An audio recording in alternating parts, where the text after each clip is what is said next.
पापा हो कवन पापा कवने बनवा गैली जी, कवने बन के बसवा से मड़वा छवली जी, कवने बन के बसवा से मड़वा छवली जी, कवने बन के बसवा से।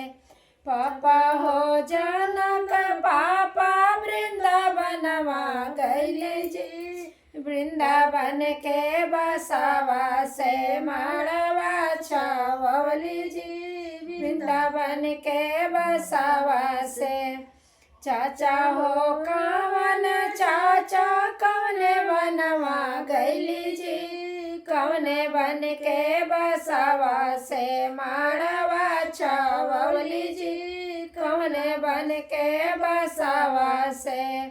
भैया हो कवन भैया कवने बनवा गैली जी, कवने बन के बसवा से मड़वा छवली जी, कवने बन के बसवा से मड़वा छवली जी, कवने बन के बसवा से। भैया हो कवन भैया वृंदावनवा गैली जी, वृंदावन के बसवा से मड़वा छवली जी, वृंदावन के बसवा से मड़वा छवली जी, वृंदावन के बसवा से।